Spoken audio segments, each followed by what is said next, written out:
भगवान में 12 ही गुण है और भगवान का साक्षात्कार किए महापुरुष में भी, मेरे गुरुदेव में भी मैंने वो 12 ही गुण देखे थे।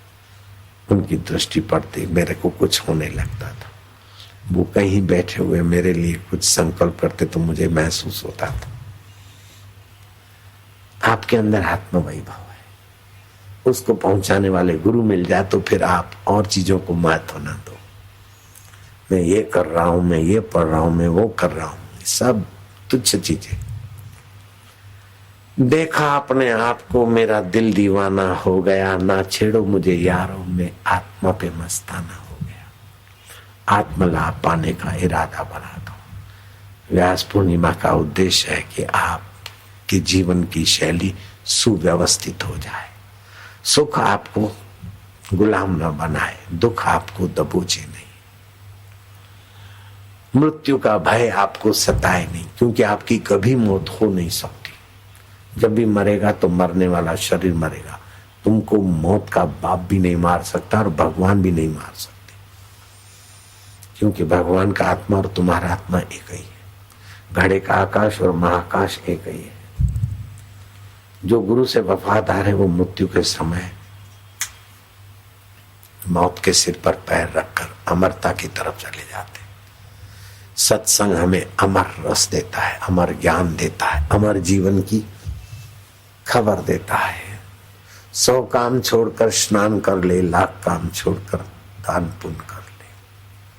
100 काम छोड़कर भोजन कर ले, 1000 काम छोड़कर स्नान कर ले, लाख काम छोड़कर दान पुण्य कर ले, करोड़ काम छोड़कर गुरु की शरण ले ले, गुरु का ज्ञान धर ले, गुरु का ज्ञान। शतम विहाय भोक्तव्यम सहस्त्रम स्नानम आचरेत, लक्षम विहाय दातव्यम कोटि त्यक्त्वा हरि भजेत। जीभ तालू में लगा लो, चुपचाप बैठे रहो, कुछ ना करो। जिससे किया जाता है उस परमात्मा में विश्रांति पाए। ओम हरि, परमात्मा हरि, अंतर्यामी हरि, भय नाशन दुर्मति हरण, कली में हरि को नाम। निश दिन नानक जो जपे, सफल हो वही सब काम। गुरु ब्रह्मा गुरु विष्णु गुरुदेवो महेश्वरा, गुरु साक्षात पर ब्रह्म तस्मै श्री गुरुवे नमः। ब्रह्मा सृष्टि करते हैं, ऐसे हमारे अंदर आत्मज्ञान की सृष्टि करते हो। विष्णु पालन करते हैं, ऐसे हमारे अंदर साधना और सद्गुणों का पोषण करते हो। शिव जी संहार करते हैं, ऐसे जीव भाव और कायरता के भावों को आप संहार कर लेते हैं। विकारी भावों को आप साक्षात पर ब्रह्म स्वरूप चलते फिरते प्रगट ब्रह्म हो। ऐसे प्रगट ब्रह्म गुरु में इन 12 गुरुओं के ही लक्षण पाए जाते हैं। लेकिन एक लक्षण वाला भी गुरु हो तो सम्मान करने योग्य है, उसका फायदा उठाना उचित है। 12 लक्षण संपन्न कोई सद्गुरु कभी कभी धरती पर किसी किसी को मिल पाते, कोई कोई समझ पाते, सभी नहीं समझ पाते।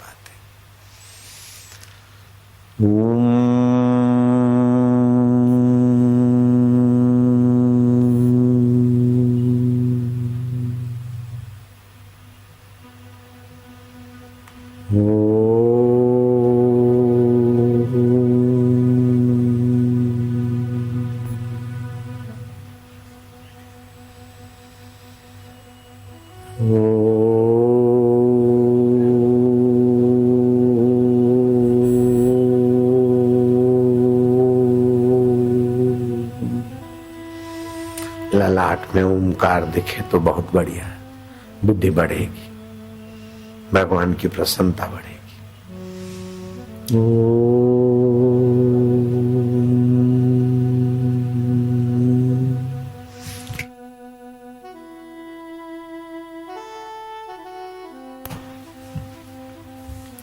गुरु की सेवा साधु जाने, गुरु सेवा क्या मुद बिछाने।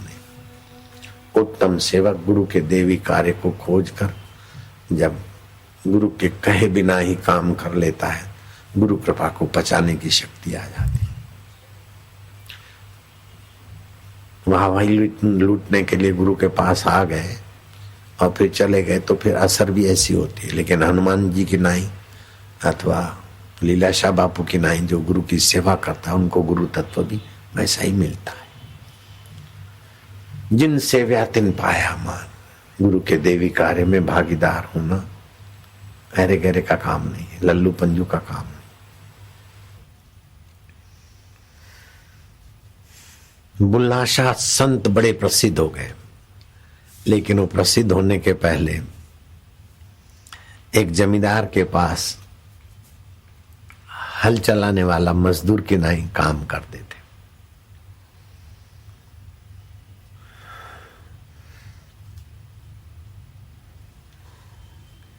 उनका नाम था बुलाकी राम। हल चलाते थे। दोपहर का समय था, बैलों के अधिकार की रक्षा करनी चाहिए। गूंगे प्राणी 2 घंटे काम लिया है, बैलों को थोड़ा आराम मिले। बैलों को छाया में बांध दिया और स्वयं किसी टीले पे जाकर भगवान को, संतों को मानसिक आमंत्रित करके उनको भोजन कराने लगे मन से। एकाएक जमींदार आया, देखा तो बैल छाया में बंधे हैं। ए बुलकी राम, है बुलकिया राम, है बुलकिया, अरे कहाँ गया? इधर उधर वो बुलकी राम ध्यान में मग्न थे, ईश्वर के अधिकार की रक्षा कर रहे थे। बैलों के अधिकार की रक्षा होगी, ईश्वर के अधिकार की रक्षा में लग गए। बोले कि राम ने सुना नहीं, मालिक ने नजर डाला तो बोले कि राम वहां बैठा है, हाथ में लोटा है, इतना आवाज मारता हूं, हाथ में लोटा लेके क्या करता होगा। जमींदार ने लात मार दी पीठ पे, तो लोटा लुढ़का और लोटा में से दही निकला। था तो पानी और निकला दही।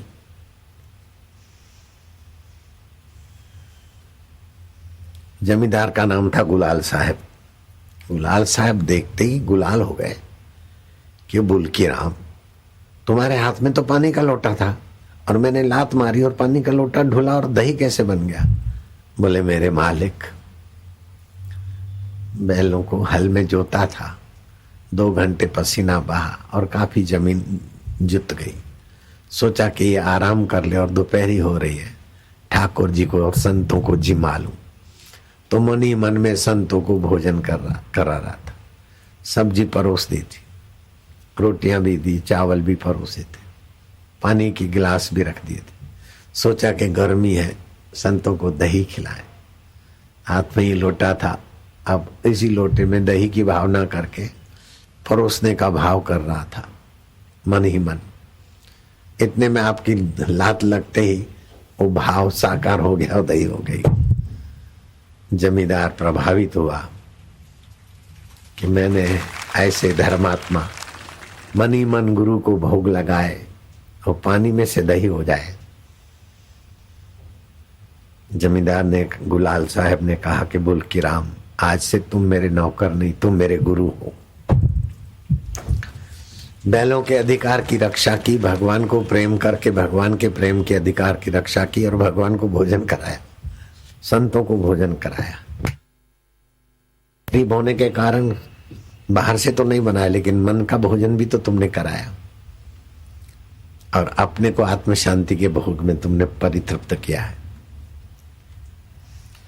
जमींदार तो उनका बन गया शिष्य, लेकिन बुलकी राम ईश्वर के रहस्य को समझने के लिए, ईश्वर सर्वत्र है, हमारा आत्मा है, तो उसे कैसे पाया जाए, छटपटाने लगा। ईश्वर से भावना, ईश्वर की भावना से तो पूजा की, लेकिन ईश्वर और हमारे बीच में दूरी नहीं है, तो फिर अनुभव कैसे हो? तड़प बढ़ी।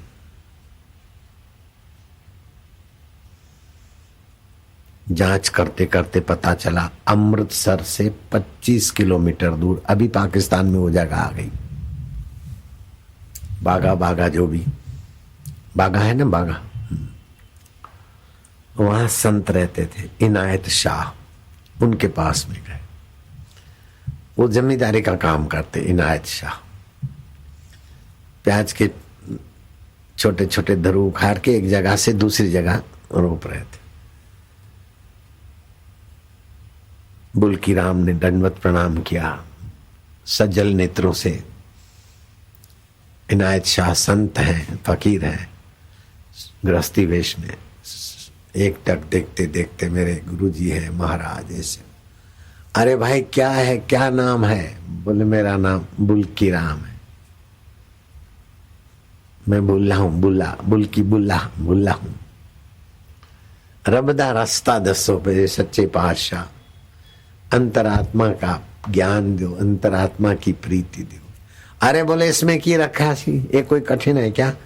इत्थों कड्डो इत्थे पाना सी, वो प्याज इत्थों कटता हूँ इत्थे रखदा हूं ना। ऐसे देह में हूं, संसार सच्चा है, ये बेवकूफी निकाल कर आत्मा में हूं और परमात्मा मेरा है, इतना ही तो करना है। ऐसे करते करते इनायत शाह ने अपनी रहमत की नजर डाल दी। बड़ा संतोष हुआ, बड़ी तृप्ति हुई। अपने साधकों को भी जब रेलगाड़ी चलती है, कोई रहमत की नजर बरसती है तो आनंद आनंद हो जाता है, बैठे बैठे भी आनंद होता है। बड़ा अच्छा लगा। फिर तो बुल्की राम बुल्ला शाह हुए, आते जाते रहे। परिवार में किसी रिश्तेदार की शादी थी, भांजे भतीजे की। गुरुजी को आमंत्रण दिया। गुरुजी ने उस तिथि को अपने किसी छोटी जाति वाले शूद्र को बुला शाह के शादी मजलिस में भेज दिया। आप बुला शाह का परिवार वालों ने देखा गुरुजी तो आए नहीं, लेकिन ये तो छोटी जाति वाला आया है, तो किनारे बिठा के पत्तल में खिला के रवाना कर दिया। उसने आकर इनायत शाह को मसाला भर के बुला शाह के खिलाफ भड़का दिया कि आपके आमंत्रण से हम गए थे तो आपके रूप थे, लेकिन हमको तो एक भिखमंगों को टुकड़ा डालते हैं, ऐसे टुकड़ा डाल के रवाना कर दिया। ये हमारा अपमान नहीं है गुरु महाराज, आपका अपमान है। इधर तो आपसे खूब उसने कृपा लूटी और वहां आपका भेजा हुआ दूध का ये अपमान क्या है? मेरा अपमान नहीं है, धर्म का अपमान है, गुरु शिष्य परंपरा का अपमान है। उसने अपना घी तेल डाला, गुरु को भड़काया। इतने में किसी ने बताया कि बुल्ला शाह आया है। बोले उस ना चीज से हमें क्या लेना है? पानी उधर बहता था, हम फेरा डाल देते, इधर को कर देते। ऐसा करते बुल्ला की शांति गायब हो गई। बुल्ला देखा कुछ लुट गया है, खालीपन महसूस होने लगा। जैसे पाप करने से आदमी को लगता है कि कुछ गड़बड़ हो गई, अच्छा काम करने से लगता है कि हाँ कुछ मिला। अभी आपको लगता होगा कि कुछ अच्छा हो रहा है। बुल्ला ने देखा मैं खाली हो गया। फिर इनायत शाह के यहाँ चक्कर लगाने लगा। इनायत शाह ने बोला इधर आए तो भगा दो। देखा गुरुजी नाराज है, अब गुरुजी को राजी करने के लिए रीत खोजी। तो इनायत शाह जब रात को कहीं मजलिस होती भक्ति भाव की और भजन कवालियां काफियां दोहरे राग रगीनियां होते, तो वहां कोई आमंत्रित करे तो चले जाते। अर्थात किन्नर लोग नाचते, स्त्री का वेश बनाकर मर्द लोग नाचते गाते, तो वहां होते। तो हिजड़ों की मंडली में बुल्ला भर्ती हो गया और हिजड़ों जैसा बोलना चालना, हाय हाय गाड़ी रोको, हाय हाय। ताली बजाना तो पहले ही सीखना पड़ता है। देखो हाय हाय, मैंने तो हिजड़े को बजाते हुए देख के सीख लिया तुरंत। उनकी कंपनी में भर्ती होने की जरूरत नहीं पड़ती। मेरा मन शार्प है, कुछ भी देखता हूं तो तुरंत पकड़ लेता हूं। जहाज चलाना भी देखा तो चला के दिखा दिया। नारायण हरि हरिओम। हरि का चलाना देखा किसी को, उसको बोला हम चला गए। अमेरिका गए, बोले बापू हम आपको लेने आए, आप हमारी गाड़ी में बैठो, हम आपको ले चले। मैं क्या तुम क्या ले चलोगे, मैं तुमको ले चलूंगा। 50-25 गाड़ियां थी, किसी का बड़ी बड़ी कीमती गाड़ियां। ड्राइवर को हटा दिया, जो मालिक था उसको साइड में बिठा दिया। मैं 80 किलोमीटर गाड़ी चला के निवास पे पहुंच गया। हालांकि एग्जिट वो बताते रहे, इधर मुड़ना इधर मुड़ना। हैरान हो गए लोग। बचपन से ही ऐसी खोजी वृत्ति थी, खोजते थे कोई क्या करता है, देखते थे, बस चुटके से आ जाता था। ये माइयों का छोटा नहीं बुन लेता हूँ यहाँ, वो भी देख के सब आ जाता था। तो बोल कि राम हिजड़ों की जमात में नाचना गाना सीखे, लेकिन वो 12 साल तक ये करते रहे। लेकिन गुरु इनायत शाह के पास वो उस मंडली को आमंत्रण मिले तभी तो मौका मिलेगा। कभी कोई मंडली जाती। 12 साल गुरु के तड़प में तड़पते रहे। जब मंडली को मौका मिला तो दूसरे हिजड़े तो नाच कर खैरात लेकर चले गए। अब बुल्ला शाह का वारा आया तो उसने तो नाचना ऐसा और दर्द भरा गीत, बस इनायत शाह सुनते सुनते प्रभात हो गई। अरे बोले ये कोई हिजड़ा नहीं, भाई सच बता तू कौन है। तो उसने अपनी ब्रा उतार के फेंक दी, अपना ब्लाउज उतार के फेंक दिया, जो हम अंदर में रुई बुई का कुछ बाल बना के रखा था महिलाओं जैसा, सब फेंक दिया। सच्चे भाषा में भुल्ला हूं। अरे बोले भुल्ला है फिर भी ठीक जगह पे आ गया, जा मौज कर। इतना ही कहा तो फिर प्रेम आनंद स्वभाव में बुल्ला शाह ऊंचे फकीर हो गए। और फिर तो उनकी कुंडलियों में आता है, चांदना कुल जहान का तू, सारे जहान का तू चांदना है, चांद है, आत्मा है। तेरे आश्रय होए व्यवहार सारा, तू सब दी आंख में चमकदा, हाय तुझे सूझता अंधियारा। जागना सोना नित खाब तीनों, होवे तेरे आगे कई बारा। बुल्ला शाह प्रकाश स्वरूप एक तेरा, घटवदन होवे यारा। ऐसी ऊंची अनुभूति भी उन्हीं की वाणी की है। कहाँ तो हल चलाने वाला, लात खाने वाला, लेकिन बैलों के अधिकार की रक्षा की, जमींदार के अधिकार की रक्षा की, बैल जोत लिए। ईश्वर और संतों के अधिकार की रक्षा करके उनको भोग लगाता है। लात लगी तो भगवान ने फिर उनके भावना की रक्षा की। और फिर गुरुद्वार से ठुकराए गए तो 12 साल तक लगे रहे और गुरु के अधिकार की रक्षा की और शिष्यत्व अपना जाहिर करके दिखाया। बुल्ला शाह को पता ही नहीं होगा कि चंडीगढ़ में गुरु पूनम महा उत्सव में मुझ जैसे एक नाचीज हल चलाने वाले गरीब की महिमा, भगवान सच्चिदानंद व्यास की व्यास पूर्णिमा के निमित्त मेरी महिमा गाई जाएगी। बुल्ला शाह को पता नहीं होगा, लेकिन मुझे आनंद है कि ऐसे आत्मरामी संतों का यश गाना, अपना हृदय पवित्र बनाना है।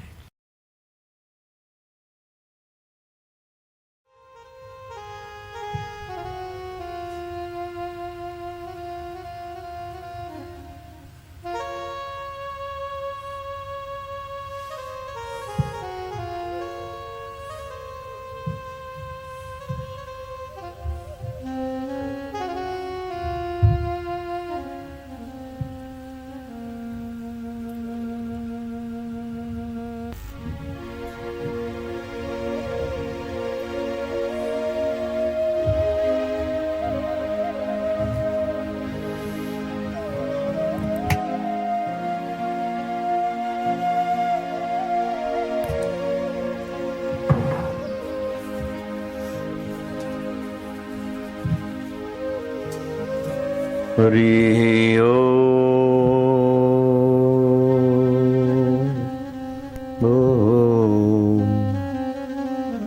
हरि ओम। भयनाशन दुर्मति हरण, भयनाशन दुर्मति हरण, भयनाशन दुर्मति हरण। भयनाशन दुर्मति हरण। कली में हरि को नाम, कली में हरि को नाम, निश दिन नानक जो जपे।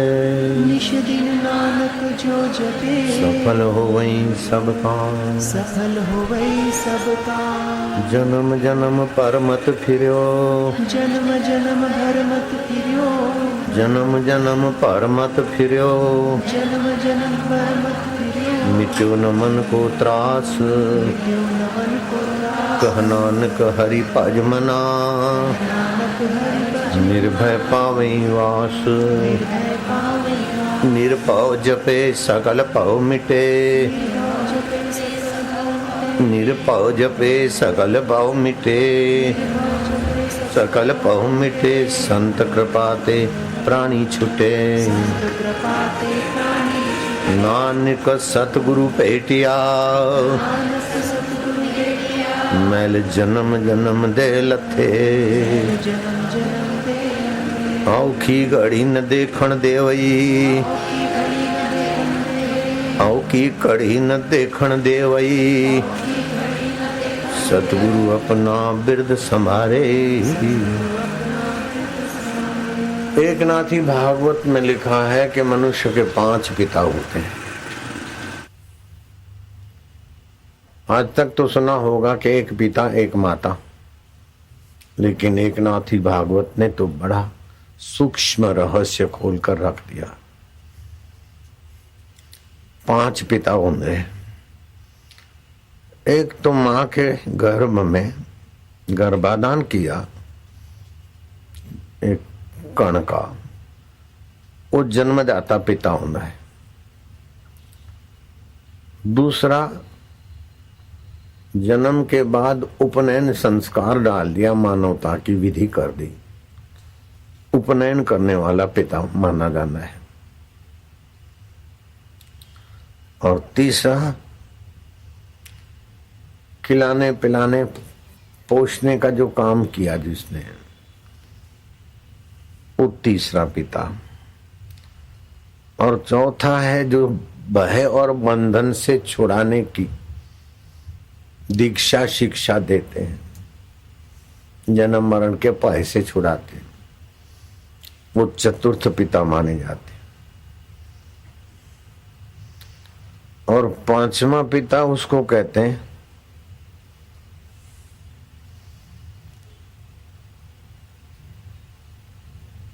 जो सत है, चित है, आनंद है, वो ही तू है।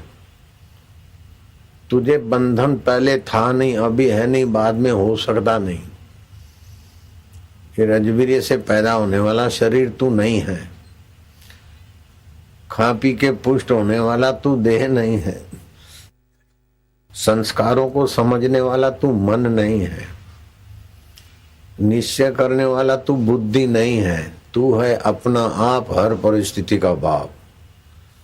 ये 5म पिता सदगुरु, माता पिता बंधु सखा दीक्षा गुरु शिक्षा गुरु, सब कुछ उसके द्वारा संपन्न हो जाता है। ऐसे महापुरुष के लिए कबीर जी ने कहा, सतगुरु मेरा सूरमा,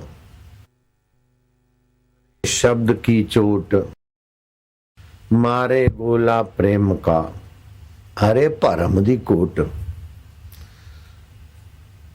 माँ या बाप जो पहला जन्मदाता है वो तो मोह से पालन पोषण करेंगे, लेकिन सच्चे पातशाह जो होते हैं वो प्रेम से पालन पोषण करते हैं। मोह में मांग रहती है, प्रेम में कोई मांग नहीं। प्रेम अपने आप में पूर्ण है।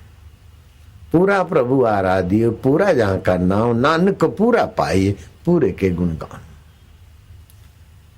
एक प्रेम ही पूर्ण है। रावण ने तपस्या की, आदि दैविक जगत की सिद्धियां पाई, सोने की लंका बनाई, अपने प्रजाजनों को बड़ा सुखी रखा, दैत्यों को, राक्षसों को।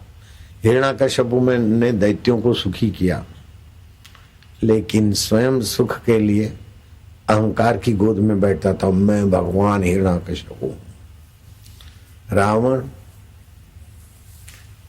ऐश आराम की गोद में बैठता विकारों की, ये ललना सुंदर है, ये सुंदर है। प्रेम देवता के चरणों में पहुंचना बहुत ऊंची बात है। तन सुकाय पिंजर कियो तरे रहन दिन ध्यान, तुलसी मिटे न वासना बिना विचारे ज्ञान। ब्रह्मज्ञानी गुरु, माता पिता बंधु सखा ब्रह्म होता है। तुम ठाकुर तुम पैरदास, जियो पिंड सब तेरी रास।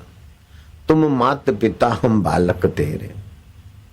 वो जन्म देता पिता तो खाली पिता ही रहता है, माता दूसरी होती है, लेकिन वो सच्चा पातशाह जो है माता की नाई वात्सल्य भी देता है और पिता की नाई पालन भी करता है हमारे सद्ज्ञान का, सद्विचारों का।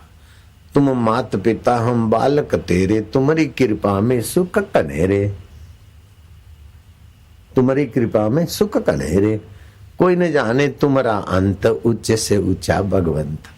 सगल समगरी तुम्हारी सूत्रधारी, तुमसे हुए सो आज्ञाकारी। तुम्हारी गति मिति तुम ही जानी, नानक दास सदा कुर्बानी। वो ब्रह्म परमात्मा की गति मति कोई देवी देवता यक्ष राक्षस गंधर्व किन्नर दुनिया के सारे बुद्धिमान मिलकर भी नहीं जान सकते। कई कोट पाताल के वासी, कई कोट जतीन्द्र जोगी, कई कोट ब्रह्म रस भोगी, अंत ही नहीं है उसकी सृष्टि का अंत नहीं। पूर्व दिशा का अंत आज तक विज्ञानी नहीं पाए। यहाँ तक पूर्व दिशा है नहीं। मैं आपके इधर खड़ा हूं तो उत्तर में आ गया, उधर खड़ा हो गया तो दक्षिण में आ गया, उधर खड़ा हो गया कि आपके पूर्व में आ गया। काल्पनिक है पूर्व पश्चिम उत्तर दक्षिण। ऐसे ही देह भी काल्पनिक है, दुख भी काल्पनिक है, सुख भी काल्पनिक है, सृष्टि पूरी काल्पनिक है। जिसकी जैसी दृष्टि जैसा संबंध ऐसा सुख दुख होता है, ऐसे संस्कार पड़ते, ऐसा जन्म मरण के चक्राव होते रहते। एक ब्राह्मण पूजा पाठ करता, फिर प्रार्थना करता, धनम देहि बलम देहि विद्याम देहि या देवी सर्वभूतेषु प्राणी मात्र संस्थिता नमः तस्यै या देवी सर्वभूते। आखिरी में उझोली फैलाता, ये दे दे ये दे दे। उसकी पत्नी एक आध बार हंस पड़ी, उसको शक गया कि मैं मांगता हूं, उस पर हंसती है। बोला क्या क्यों हंसी क्यों हंसी? बोले छड्डो ये छड्डो। फिर कभी एक बार एकदम भाव होकर गिड़गिड़ाया तो उसकी पत्नी हंसी रोक न सकी। उसने जिद की कि बता, तो मेरी प्रार्थना पर तेरे को हंसी आई, कोई रहस्यमय हंसी है? बोले मैनू तुसी मत तंग करो, मैं माफी चाहती। तू बोल। नहीं, मैं नहीं बोल सकूंगी, आपको पता मानोगे नहीं।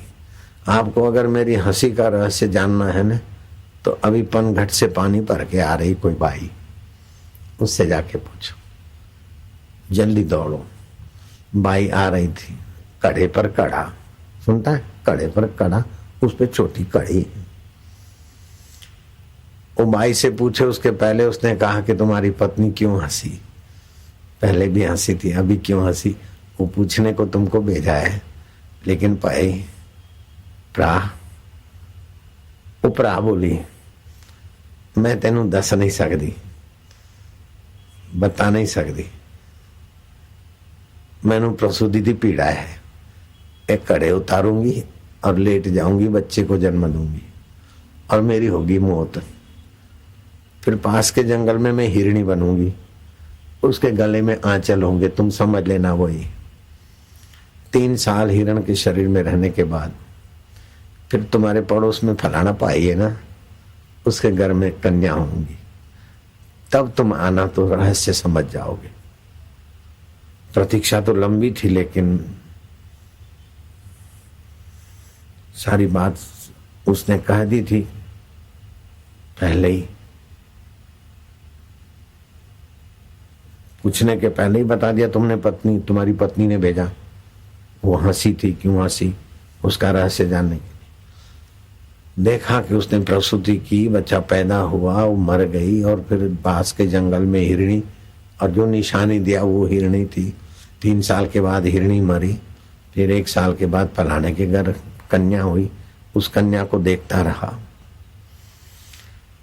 दिन बीते, सप्ताह और वर्षों की कतार बीती। कन्या 16 साल की सुंदरी दुल्हन बनने को है और दुल्हा बारात लेके आया। तो इंतजार करता रहा।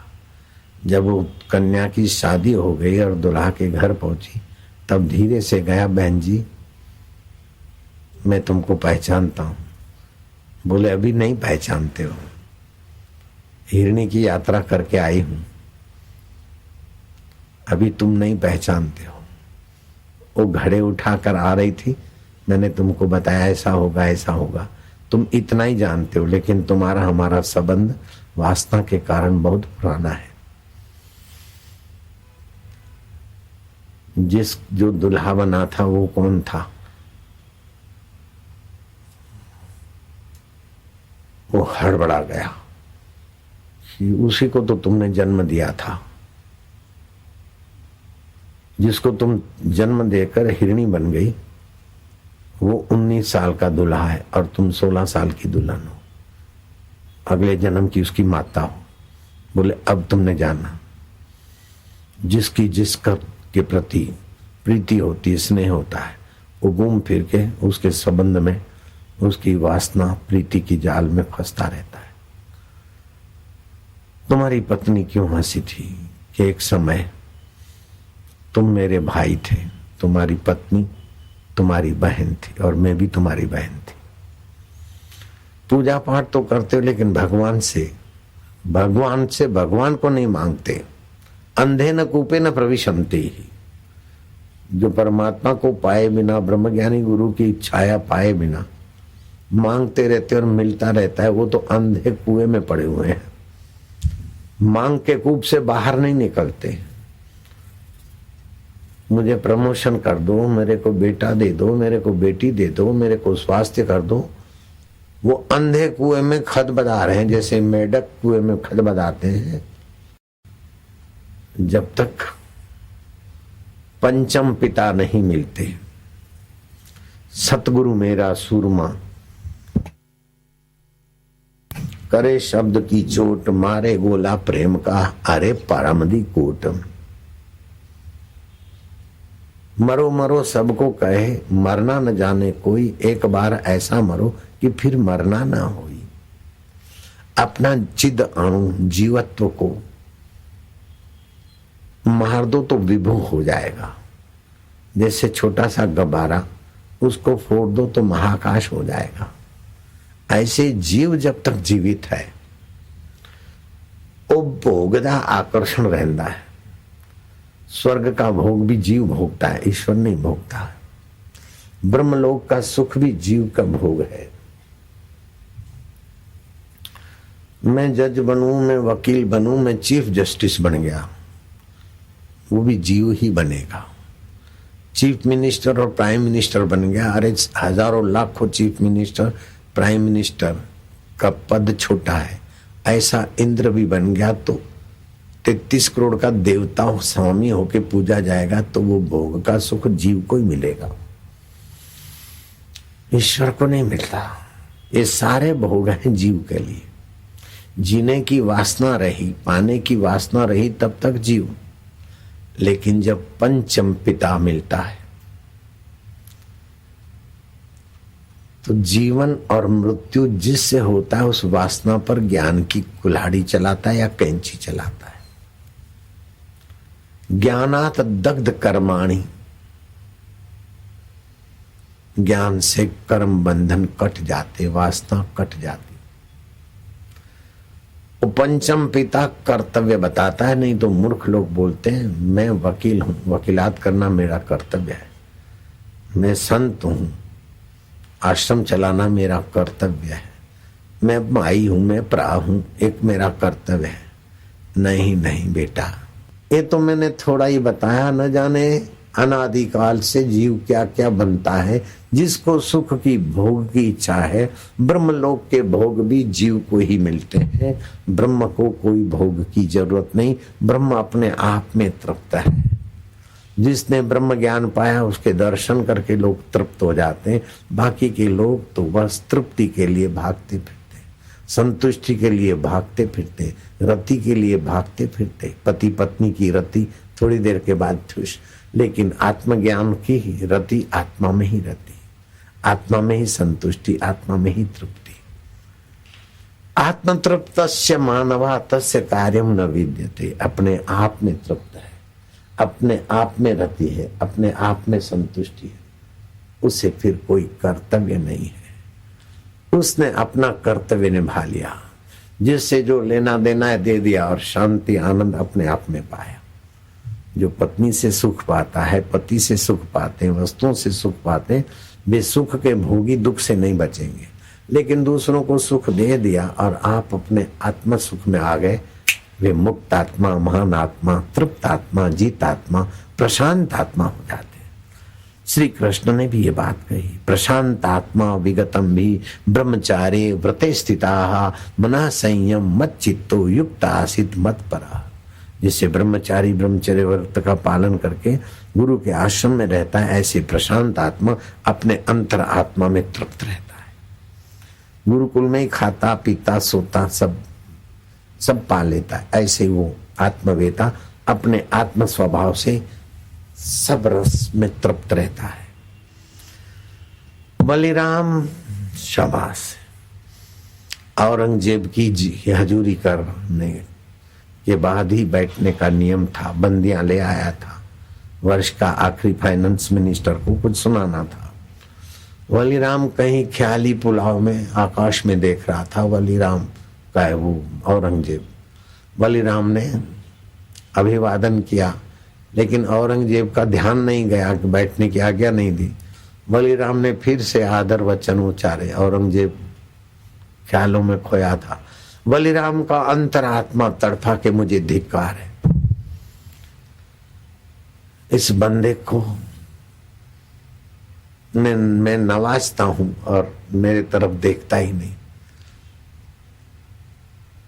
और जो मेरे को बोलने की सत्ता देता है मैं उसके तरफ नहीं देखता हूं।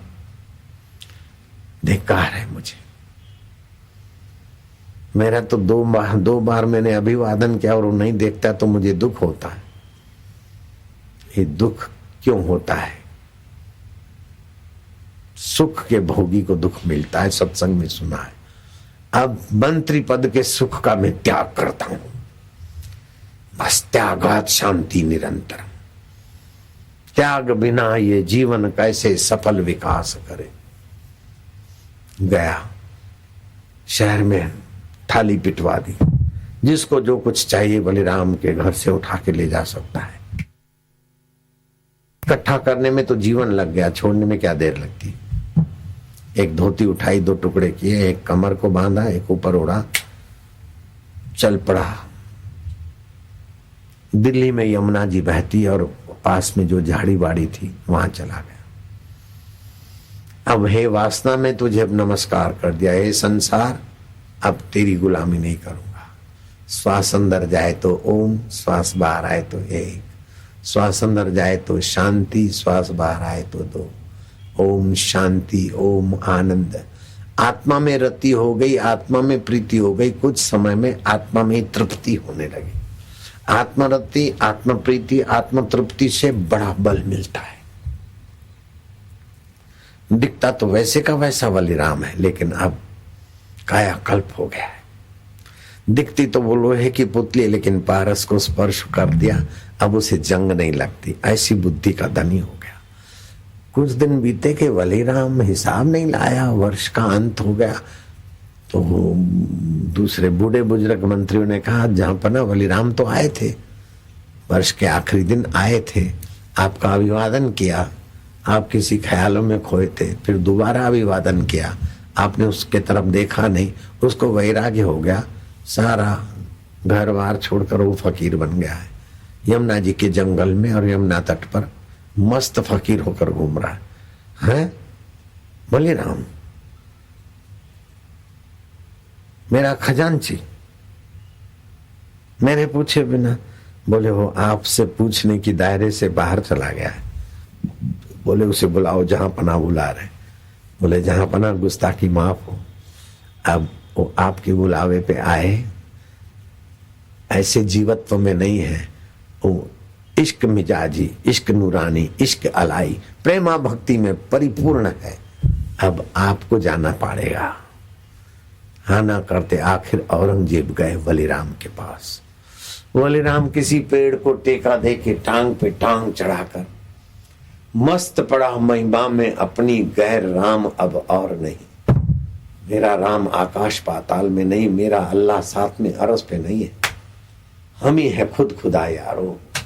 हमें अब बेकरारी क्या। जानना था वो ही जाना, काम क्या बाकी रहा।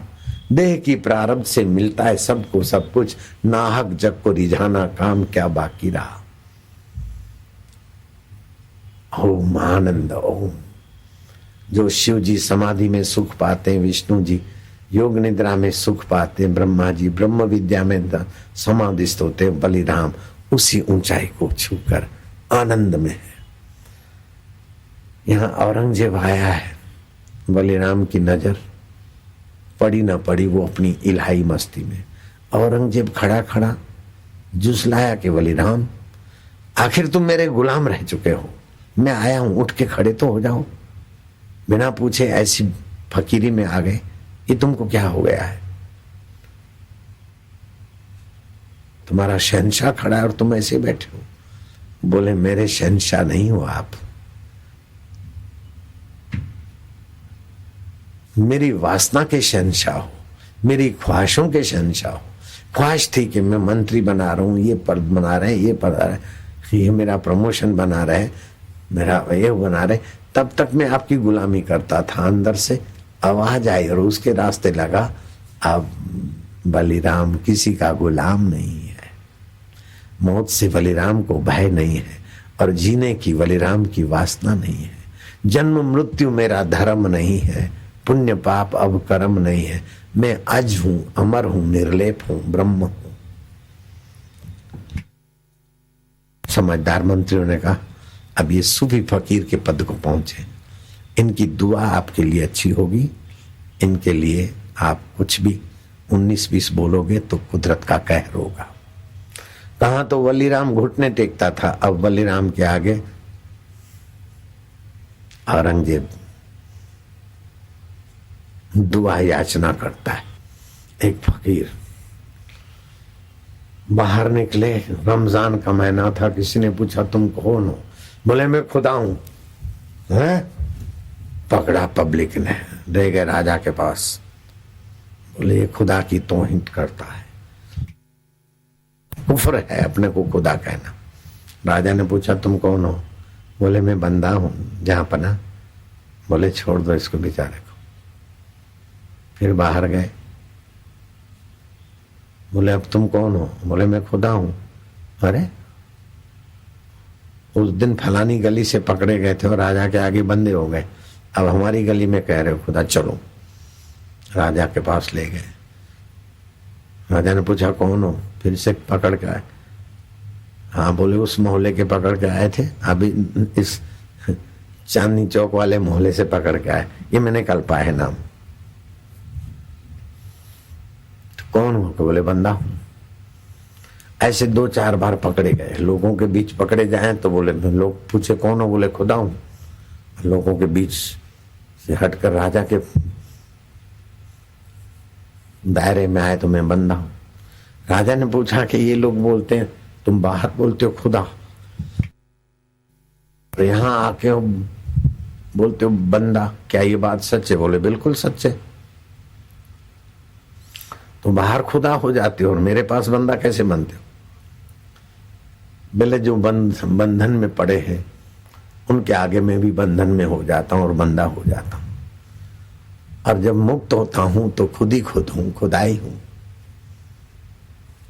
जो वासना के बंधन में है, अधिकार के बंधन में है, उनके बीच जब न चाहने पर भी बंध कर आता हूं तो बंदा हो जाता हूं, जब मुक्त होता हूं तो खुदा हो जाता हूं। राजा ने कहा आफरीन है, आफरीन है, सुभान अल्लाह, ठीक बोलते हो, तुमको देखकर खुशी होती, मस्ती होती। बोले हाँ मैं मस्त हूं, अपने आप में मस्त हूं, छूटा। फिर लोगों ने पूछा अब तुम कौन हो? बोले मैं राजा हूं। हैं? पहले तो खुदा बोलते थे, राजा कह के अपने को बंदा बोलते थे, और अभी तुम बोलते हो राजा हो। अब तो तुमको राजा के सामने टक्कर लेनी पड़ेगी। ले गए राजा के पास। उस मोहल्ले के सभी संगठन के जो अपना अहम पुजाने के लिए संगठन बनते हैं, विशेष अहम वाले इकट्ठे करके फलाना संगठन अहम की तृप्ति के लिए होता है, आत्म तृप्ति नहीं है वहां। जो भी सारे संगठन है उसके मूल में अहम की तृप्ति। अंधे न कूपे न प्रविशंति। मैं संगठन मंत्री हूं, मैं फलाना हूं, मैं ठीक है, कूप मंडूक हो, ये बात पक्की है। वाह वाह, अच्छा है, बढ़िया है, हम भी कर देते हैं, वाह ठीक है, अच्छा इतने बड़े, वाह वाह, मैं बार एसोसिएशन का प्रेसिडेंट, ठीक, अच्छा। संत जानते हैं कि बेचारे वासना से कंगाल हुए। कंगलों के अलग अलग टाइटल होते हैं कंगालियत मिटाने के लिए, आत्मा को जाना नहीं। फिर भी ठीक है, सत्संग में आयो, शाबाश है, धन्यवाद।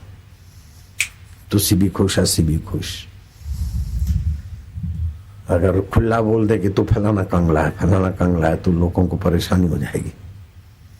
इसीलिए संत अपनी भाषा छुपाए रखते, कुर्म की नाई, मुंडों के बीच मुंड जैसा व्यवहार कर लेते। तो बोले तुम बाहर इस समय बोलते थे राजा, राजा के पास तो सेना होती है, तुम्हारे पास कहाँ है सेना? बोले राजा के दुश्मन होते हैं, खौफ होता है, इसलिए सेना रखता है। मेरा कोई दुश्मन ही नहीं है।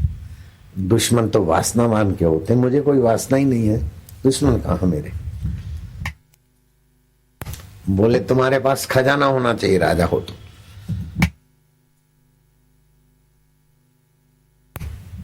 बोले खजाना जिसके पास ख्वाहिशें हैं, ये चाहिए वो चाहिए वो चाहिए, उसको खजाने की जरूरत है। मेरे पास कोई ख्वाहिश नहीं है, और अपने आत्मा में, अपने मन पर, बुद्धि पर मेरा पूर्ण राज्य है, इसलिए मैं राजा हूं। बोले तुम्हारे पास जमीन और राज्य की सीमा होनी चाहिए।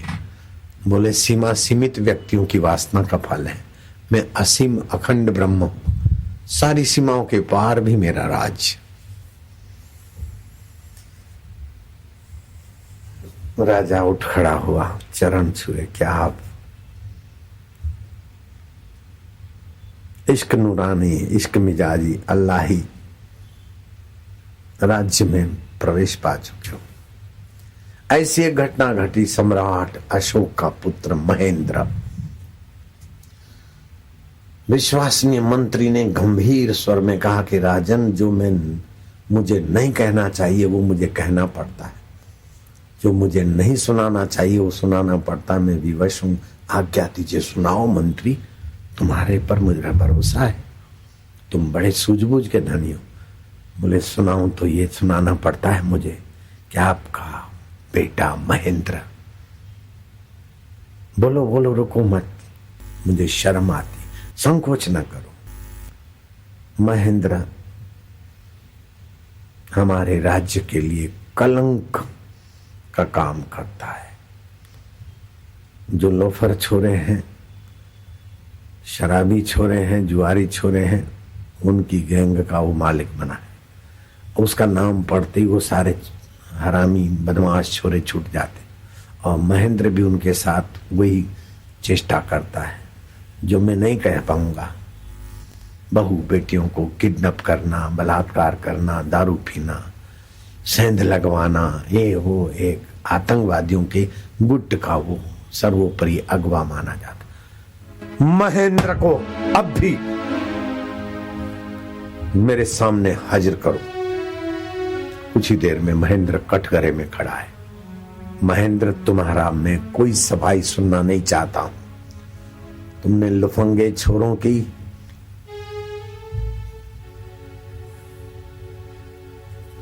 हवस के शिकार बदमाशों की, शराबी कबाबों की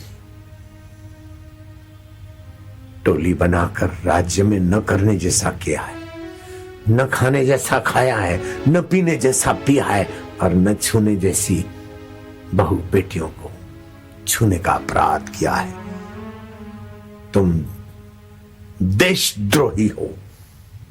और महेंद्र, कान खोल के सुन लो, देशद्रोही के लिए क्या दंड होता है? मृत्यु। जाओ फांसी पे चढ़ा दो।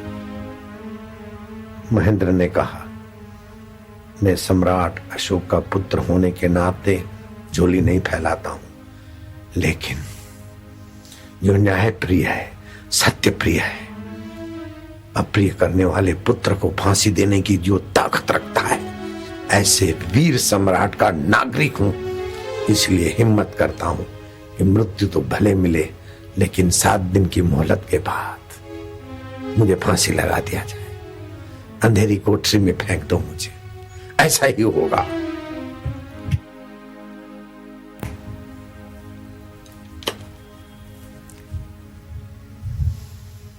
पांच दिन बीत चुके हैं।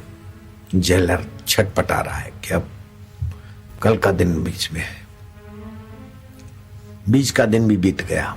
जेलर ने सुबह सुबह अंधेरी कोठरी में दस्तक दी और खिड़की खोली। महेंद्र ने उगता सूरज देखा। जेलर को कहा, जाओ सम्राट को कह दो 7वां दिन आए, उसके पहले हम तैयार हैं। अब मुझे मृत्यु का डर नहीं है, मैंने मृत्यु को लांग लिया है। जो अमन से भी सत्संग सुना था, एकांत कोठरी में उसका मनन नित्यासन हो गया है। अब मुझे पता चला है कि हमारी मृत्यु नहीं होती, मृत्यु होती है शरीर की।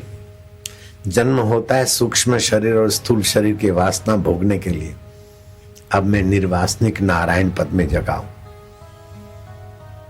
बाहर का सूर्य की किरण भीतर आई, लेकिन मुझ सूर्य की किरण सारे संसार को प्रकाशित करती। जेलर बुजुर्ग था, जमाने का अनुभवी था। मंत्री को खबर की।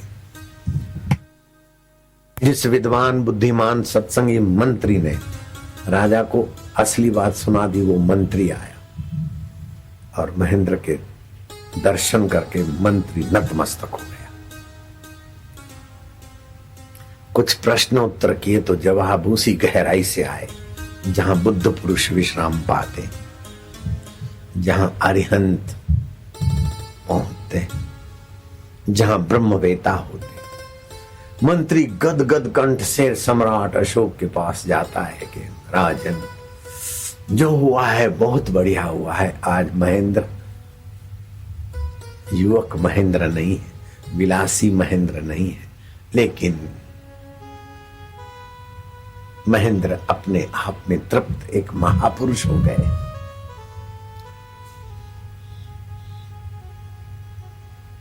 अशोक जानता था कि मंत्री की अच्छी समझ है, फिर भी दूसरा मंत्री को भेजा, जाओ सत्संग करो।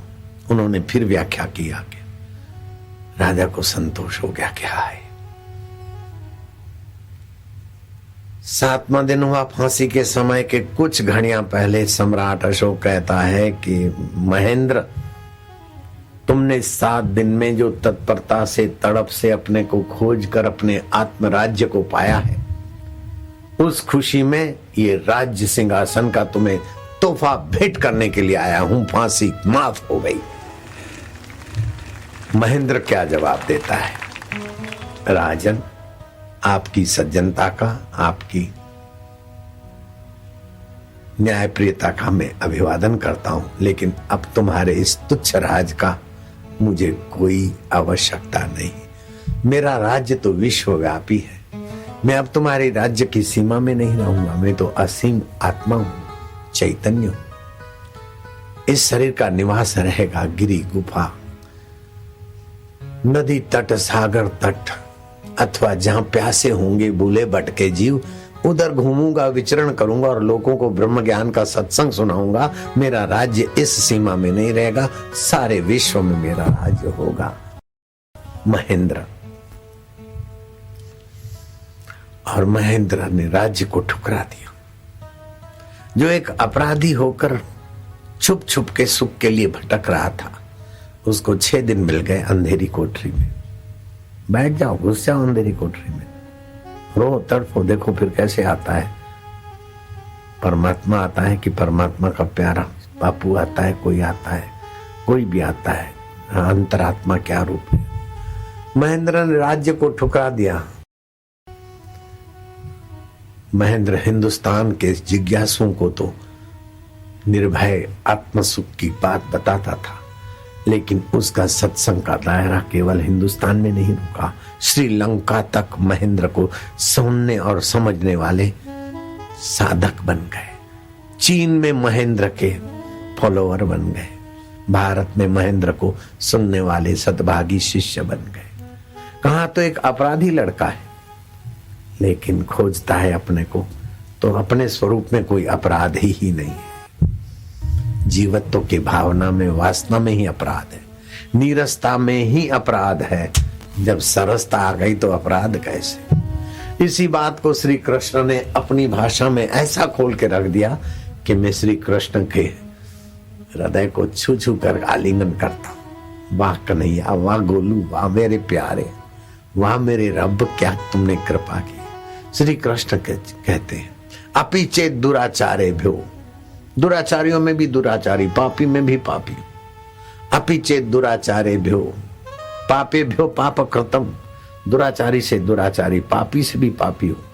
सर्व ज्ञान पल्लवेन व्रजिनम समतरिष्यसि, ब्रह्म ज्ञान की नाव में बैठो, आराम से तर जाओ। आप नाव में बैठे हो, फिर पानी 6 फीट है कि 600 फीट है, आपको कोई परवाह नहीं। आप कितने अपराधी हो, कितने पापी हो, उधर देखो ही मत। उठाने वाले हाथ किसके हैं, जगाने वाली वाणी किसकी है? देर क्यों करते हो? मेरे में ये योग्यता नहीं, योग्यता बटोरो मत। योग्यता लाने की जरूरत ही नहीं। तुम्हारा मनुष्य जन्म ही ईश्वर प्राप्ति की योग्यता है, लाइसेंस है। मुझे तो ये लगता है कि तुम जितने भी बैठे हो, महेंद्र जब अपराधी था उससे तुम बहुत अच्छे हो। अभी जब ऐसा अपराधी महेंद्र 6ठा दिन पूरा होते ही 7वें दिन जग जाता है तो तुम तड़फो तो जगाने वाला तो बैठा है, तुम्हें जगा भी देगा।